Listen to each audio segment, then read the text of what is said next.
নমস্কার বন্ধুরা, অভিনব চৈতিস ব্লগে তোমাদের সবাইকে আবার একবার স্বাগত জানিয়ে আজকে নতুন আর একটা ব্লগ শুরু করছি। তোমরা সকলে কেমন আছো, কে কোথা থেকে আমার ব্লগগুলো দেখছো আর দেখে কেমন লাগছে সেটা অবশ্যই কমেন্ট করে জানিও। ভালো লাগলে লাইক করো, বন্ধু বান্ধবের সঙ্গে শেয়ার করো। যারা ইউটিউব থেকে দেখছো তারা চ্যানেলটাকে সাবস্ক্রাইব করে দিও, পাশে থাকা বেল বাটনটাকে অল করে দিও। আর যারা ফেসবুক থেকে দেখছো তারা পেজটা অবশ্যই ফলো করো। দেখতে পাচ্ছ ঘড়িতে এখন সকাল 6টা 4 বা 5। আর এটা আমরা যেখানে দাঁড়িয়ে ভিডিওটা করছি সেটা হচ্ছে বিশাখাপত্তনম স্টেশন চত্বর। এই ভিডিওটা কিন্তু বেশ কিছুদিন আগেকার পুরনো ভিডিও, কিন্তু এটা পোস্ট করতে বেশ কিছুটা লেট হচ্ছে। তাহলেও সবাইকে রিকোয়েস্ট করব যে ভিডিওটা পুরো দেখো, সকলের দারুণ ভালো লাগবে। শেষ পর্যন্ত ভিডিওটাকে ফলো করো। আমাদের সকাল 6টা 45 ট্রেন ছিল, আর আমরা সকলে ঘুম থেকে উঠে রেডি হয়ে, আর এই পুচকু বাবুকে কোনো রকমে ঘুম থেকে তুলে মুখ ধুয়ে নিয়েই চলে এসছে বলে ভালোভাবে ঘুম কাটেনি, খুব ডিস্টার্ব হয়ে রয়েছে, তাও একটু চটকে মুটকু করে দিলাম আর কি। দিয়ে সকালবেলা মানে প্রত্যেকেই ঘুম চোখে, গতকাল রাত্রিবেলা সকলেরই শুতে বেশ রাত হয়েছে। রিক আর ওর বাবা তো দুজনে সারা রাত শোয়নি মশার কামড়ের জন্য। আমি যদিও মিনিট 15 একটু শুয়ে নিয়েছিলাম, আগের দিন পুরো ট্রেনে সারা রাত জেগেছিলাম যেহেতু। যাই হোক, সকাল সকাল উঠে ভোরবেলা উঠেছি সকলে একসঙ্গে 4টে। আর আমাদের সবাইকে বলেছিল 5:30টার মধ্যে রেডি থাকতে, আর একদম আমরা 5:30টার মধ্যে রেডি হয়ে হোটেল থেকে বেরিয়ে পড়েছি। দেখতেই পেলে 6টার মধ্যে স্টেশনে এসে পৌঁছে গেছিলাম। আর 6:45 ট্রেনটা যদিও বেশ খানিকটা লেটে, মানে পুরো 7টা 5-এ ছেড়েছিল। আমরা সকলে ট্রেনে উঠে রওনা দিয়ে দিয়েছি এখন আরাকু ভ্যালির উদ্দেশ্যে। তো ট্রেনের মধ্যেই একটুখানি সকলে বসে হালকা ব্রেকফাস্ট ছেড়ে নিলাম, যেহেতু মানে ট্রেনে তো আর অত ভোরবেলা কিছু নিয়ে আসা সম্ভব নয়। এবার সারাক্ষণ ট্রেনে যা উঠবে টুকটাক খাওয়া যাবে। তো এটা সকলের জন্যই কেক কিনে নিয়ে এসেছিলো স্যার, তো সেটা সবাইকে দিয়েছিল, সকলেই কেক খেয়ে নিলাম। দিয়ে এখন বনের সুখে গল্প গান আড্ডা মারতে মারতে যাচ্ছি আরাকু ভ্যালির দিকে। আর সেই সঙ্গে চারপাশের অপরূপ প্রাকৃতিক দৃশ্য নিজে দেখে তো একদম মানে এক মুষ্টি স্মৃতির খাতায় ভর্তি করে নিচ্ছি। প্রচুর প্রচুর ভালো লাগা, সেই সঙ্গে কিছুটা অংশ তোমাদের সঙ্গেও শেয়ার করছি। জানি না কতটা বোঝাতে পারছি বা কতটা তোমাদেরকে তৃপ্তি দিতে পারছি এই প্রাকৃতিক সৌন্দর্যে দেখবার, কিন্তু যতটুকুনি সম্ভব ততটুকুনি করবার চেষ্টা করছি। দেখে তো এত ভালো লাগছিল, পাহাড়ের মানে একেবারে ভেতরে গুহা টানেল করে করে ট্রেন লাইন যাবার রাস্তার বেশ উঁচু। তো দিনটা ছিল মার্চ মাসের 14 তারিখ। বেশ এই সময়টা গরম আমাদের কলকাতাতে, কিন্তু তা সত্ত্বেও অত উঁচুতে পাহাড়ের কোলে দেখো মনে হচ্ছে ঘড়িতে এখন প্রায় 9:30 মতো বাজতে যাচ্ছে, তাও মনে হচ্ছে কত কুয়াশা মেঘ জমে রয়েছে। ওয়েদারটা কিন্তু তখনও এইখানে এত গরম লাগছিল না, বেশ সুন্দর ফুরফুরে দারুণ ভালো লাগছিল। আর তার সঙ্গে সঙ্গে প্রাকৃতিক সৌন্দর্য তো অবশ্যই রয়েছে। আর সবচেয়ে বড় কথা, পাহাড়ের এত উঁচুতেও বেশ সুন্দর করে এখানকে যারা বসবাস করে তারা দেখো পাহাড়ের গায়ে কি সুন্দর জমি জমার মতো সুন্দর করে চাষ করবার ব্যবস্থা করেছে। নিশ্চয়ই এখানেও চাষাবাদ হয়, এখানেও নিশ্চয়ই কোনো মানুষের জীবিকা অবশ্যই চাষ। আর সবচেয়ে যেটা বড় কথা, পাহাড়ের এই এত উঁচুতেও দেখছি 4-5টায় ভর্তি আম গাছ, আর তার সুন্দর সুন্দর লাল লাল কচি কচি পাতা ঝুলে পড়েছে, সবুজ লাল হলুদে। ওই দেখো এক গুচ্ছ আম গাছ, যেন মনে হচ্ছে প্রাকৃতিক সৌন্দর্যটাকে আরো সুন্দর করে বাড়িয়ে দিয়েছে কয়েক গুণ। সেই সঙ্গে আমের গাছগুলোতে দেখছি ভর্তি ভর্তি আমের বকুল এসছে। দেখতে যে কি অসাধারণ সুন্দর লাগছে সেটা বলে বোঝাতে পারবো না। আবার বেশ কিছু জায়গায় দেখছি পাহাড়টাকে এরকম সুন্দর করে নেট দিয়ে ঘিরে রেখেছে। আর এখনও রেল লাইনের কাজ হচ্ছে, প্রচুর মিস্ত্রিরা দেখছি সাইডে কাজ করছেন, তাদেরই যেন কোনো বিপদ আপদ না হয় সেই জন্যেই মনে হচ্ছে এত উঁচু পাহাড়ে নেট লাগিয়ে রেখেছে। নিশ্চয়ই তার কিছু মানে ছোট টুকরো অংশ খসে পড়ে কারোর যেন কোনো ক্ষতি না হয় সেই জন্য। যাই হোক, সবচেয়ে যেটা ভালো লাগার বিষয় হচ্ছে যেখানে যেখানে একদম সদ্য নতুন কাজ চলছে পাহাড় কাটা, সেখানে ভেতরের অংশগুলো মনে হচ্ছে যেন পুরো লাল টুকটুক করছে। যেমন আমরা বর্ধমান, তারপর বীরভূমের ওদিকে কিছু কিছু অংশ মানে কিছু কিছু জায়গায় দেখতে পারি না, যেমন লাল মাটি, এখানেও ঠিক সেরকম মনে হচ্ছে।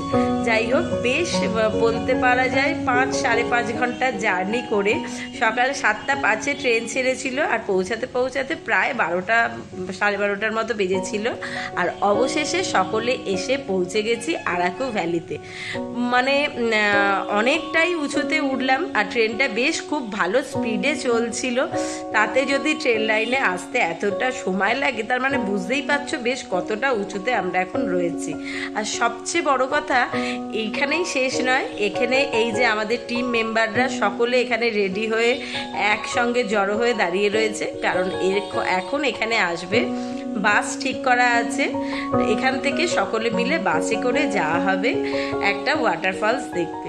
যদিও তার আগে পরে প্রচুর ছোটোখাটো সাইট সিন রয়েছে দেখবার, প্রচুর জিনিস, কিন্তু যেটা সকলের মূল উদ্দেশ্য বক্তব্য, ছোট জায়গা পরে যাওয়া হয় হোক না হয় না হোক পরের কথা, কিন্তু যেটা সকলে জেনে শুনে এসছি ওয়াটারফলসের কথাটা সবচেয়ে বড় কথা কি, সেটা 4টের মধ্যে মানে 4টের আগে বেজে গেলে আর ওখানে কাউকে যেতে দেয় না, কারণ রাস্তাটা নাকি খুবই খারাপ শুনেছি। তো বেশি অন্ধকার সন্ধে হয়ে গেলে নামবার ভীষণ সমস্যা, তাই 4টে বেজে গেলে ওখানে আর কাউকে ঢুকতে দেয়া হয় না। সেই জন্যেই বাসে উঠবার সঙ্গে সঙ্গেই বাস ছেড়ে দিয়েছে। আর সকলে দেখতেই পেলে বাসে তখন লাইন পড়েছিল, কারণ বাস আসার সঙ্গে সঙ্গেই হুড়মুড়িয়ে সকলে বাসে ওঠার চিন্তা। উঠে যাই হোক সকলে সিট পেয়ে গেছে, বসে গেছে। আর বাসের মধ্যে এখন তোমাদের শোনাতে পারছি না, কপিরাইট খাওয়ার ভয়, দারুণ জোরে গান বাজছিল আর দারুণ মজা করতে করতে অবশেষে সেই ওয়াটারফলসের জায়গায় চলে এসেছি। এখান থেকেও আবার ওই যে আমাদের বাস, আর মোটামুটি বিক্ষিপ্তভাবে চতুর্দিকে আমাদের টিম মেম্বাররা সব দাঁড়িয়ে রয়েছে। এখান থেকে আবার যেহেতু বাসটা ওই রাস্তায় যাবে না, ওই যে ওই ওয়াটারফলসটাতে আমরা যাব। এখান থেকে বাস যাবে না বলে আবার আলাদা এরকম ছোট জিপ, মারুতি বোলেরো যে গাড়ি, এরকম 8টা-10টা মতো করা হয়েছে, এতে সকলে মিলে একসঙ্গে যাওয়া হবে। তো মোটামুটি একটা গাড়িতে আমরা সকলে উঠে পড়েছি, দাদা, দিদি, আমি, মা, সামনে বসেছে তোমাদের দাদা রিক ড্রাইভার, আর পেছনে পূজা, নীল, মধু, আর মানে রিকেদেরই সঙ্গে পড়ে 2জন ছেলে, একটু বড় রিকেদের থেকে 2-1 ক্লাস উঁচুতে পড়ে, তো তারাও ছিল সঙ্গে। আর রাস্তাটা দেখেই বুঝতে পারবে যে বেশ, কিন্তু আমি ভিডিওটাকে স্পিড বাড়িয়ে করেছি, তাও কিন্তু বেশ অনেকটা দূরের রাস্তা। বাস থেকে নেবেও প্রায় 20-25 মিনিট মতো আমরা গাড়িতে করে গেছি, বা আধ ঘন্টাও হতে পারে, আমি এত টাইমটা এক্স্যাক্ট বলতে পারছি না, কম বেশি আধ ঘন্টার রাস্তা। আর রাস্তা দেখো কি প্রচণ্ড খাড়াই, মানে এই রাস্তা দেখেই আমি চিন্তা করছি এর পরে নাকি আবার হেঁটে উঠতে হবে।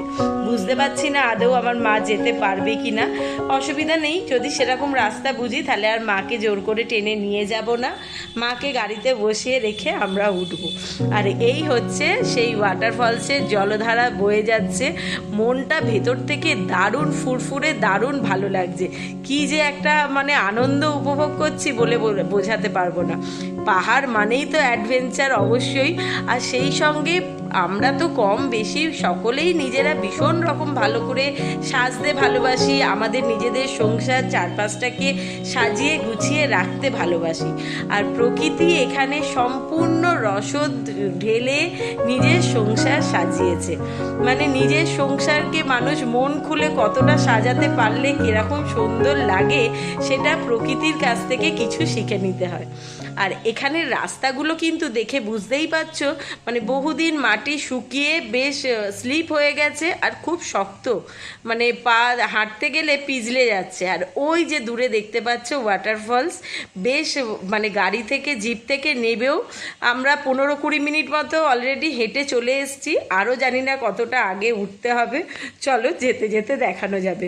আর মোটামুটি তোমাদের দাদা বলে দিয়েছে সে দাঁড়াবে না, সে দাঁড়িয়ে পড়লেই নাকি হাঁপিয়ে যাবে, তাই আমাদেরকে পেছনে ফেলে সে ওপর দিকে মানে সামনের দিকে এগিয়ে নিয়ে দৌড়াচ্ছে।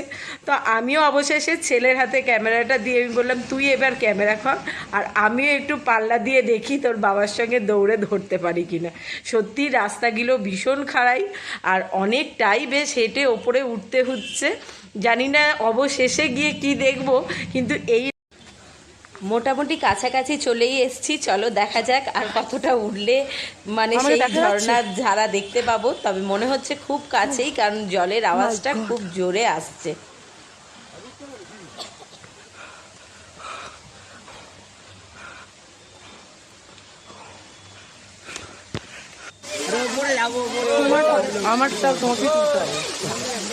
এই সেই ঝর্ণা ধারা, যদিও এইখানে একটা পড়ছে, আর এখান থেকে আরও খানিকটা উপরে উঠে গেলে ওখানে আরও স্পিডে জলটা পুরোটা দেখা যাচ্ছে, ওখানেও যাব। চলো তার আগে এইখানে এখন পর পর লাইন দিয়ে যে যেখান থেকে পারছে পাথরের ওপর উঠে ঝর্ণার জলের তলায় দাঁড়িয়ে যে যেমন পোজে পারছে কিছু ছবি তুলে নিচ্ছে। কারণ এর পরেই তো সকলকে গিয়ে বাসে বসেই সমস্ত ছবিগুলোকে হোয়াটসঅ্যাপ, ইনস্টাগ্রাম, ফেসবুক সব জায়গায় পোস্ট করতে হবে, রিলস বানাতে হবে। তাই ছবি তোলা এটা হচ্ছে ম্যান্ডেটারি, ভীষণ রকম দরকারি, নাহলে ঠাকুর পাপ দেবে। তাই দেখো প্রত্যেককেই বিভিন্ন রকম পোজে ছবি তুলে নিচ্ছে। তো আমরা মনে করলাম আমরাই বা বাদ যাবো কেন, সেই সঙ্গে আমরাও ছবি তুলতে চলে এসেছি। রিক যদিও এখনো ছবি তোলেনি, ও সবার লাস্টে তুলবে বলেছে। এরপর চলো ওপরেরটায় উঠে যাব, দেখবো ওখানে ঝর্ণা ধারা কিরকম ফোর্সে পড়ছে বা আরও কতটা সুন্দর, সেটা তোমাদেরকেও দেখাবো, আর অবশ্যই আমি নিজেও চাক্ষুষ দর্শন করবো।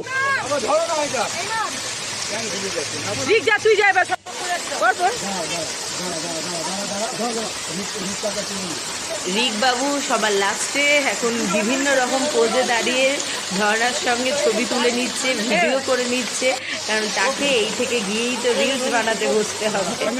আর আমরা প্রত্যেকেই এই জল চোখে মুখে মাথায় ছিটিয়ে দারুণ তৃপ্তি অনুভব করছি, কারণ জলটা দারুণ রকম ঠান্ডা। আর এই এত গরমে কষ্ট করে উঠে আসবার পর এই জলটার তলায় মনে হচ্ছে একদম দাঁড়িয়ে পড়ি স্নান করতে, কিন্তু যদিও সেটা সম্ভব নয়, কারণ কারোর সঙ্গেই জামা কাপড় নেই। তবে আমি ভীষণভাবে শিওর, যদি এই রকম ঝর্ণার জলের কথা জানা থাকতো আর যদি সঙ্গে আরেক সেট করে জামা কাপড় থাকতো, তো প্রত্যেকেই মনে হয় এই ঝর্ণার তলায় দাঁড়িয়ে পড়তো।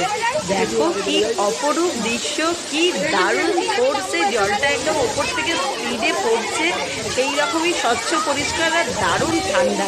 মনে হচ্ছে একদম এখানে তলায় গিয়ে দাঁড়িয়ে থাকি আর একদম নড়ে কোথাও যাবো না, কিন্তু সেটা তো সম্ভব নয়, কারণ জামা কাপড় নেই। তাও খানিকটা করে সকলেই মাথায় গায়ে মুখে জল ছিটিয়ে বেশ মানে ভালো লাগছে।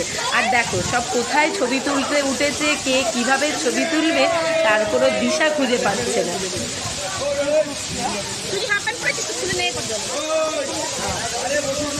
হ্যাঁ হ্যাঁ, দাঁড়া দাঁড়া, এক মিনিট।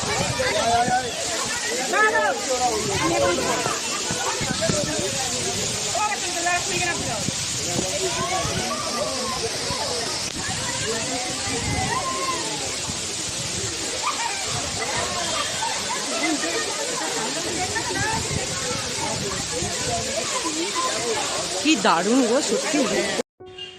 কষ্টের ফল যে ভীষণ মিষ্টি হয় সেটা তো আজকে আবার নতুন করে প্রমাণ হয়ে গেল, কারণ এত সুন্দর স্বচ্ছ জলে সকলেই মোটামুটি অর্ধেক করে ভিজে নিয়েছে। আর এই গরমে কষ্ট করে উঠে আসবার পর এই ঝর্ণার সুন্দর স্বচ্ছ পরিষ্কার ঠান্ডা জল সবাইকেই বেশ অনেকটা করে তৃপ্তি জুগিয়েছে, আর সেই সঙ্গে খানিকটা রিফ্রেশও হয়ে যাওয়া গেছে। তো চলো এইবার আবার নিচের দিকে নেমে যাওয়ার পালা, কারণ এরপর মানে অনেকগুলো এখনও স্পট দেখতে যাবার আছে, আর সেইগুলোকেও আজকের মধ্যেই দেখে উঠতে হবে সন্ধ্যের আগে, কারণ সন্ধে নেমে গেলে তো কিছুই দেখতে পাওয়া যাবে না। আর ঘড়ির কাঁটা বলছে এখন প্রায় 3:10 মতো বাজতে যায়। নিচে যেখানে বাস দাঁড়িয়ে রয়েছে সেখানে কিছু খাবার দাবারের ব্যবস্থা আছে দুপুরবেলা লাঞ্চের, তো সেটাও সকালবেলা আসার সময় হোটেল থেকেই করে আনা হয়েছিল। আর এখান থেকে জিপে করে তারপর বাস যাব, মানে বাসের ওখানে যাব, তারপর খাওয়া দাওয়া সেরে বাদবাকি স্পট স্পটগুলো দেখতে যাব।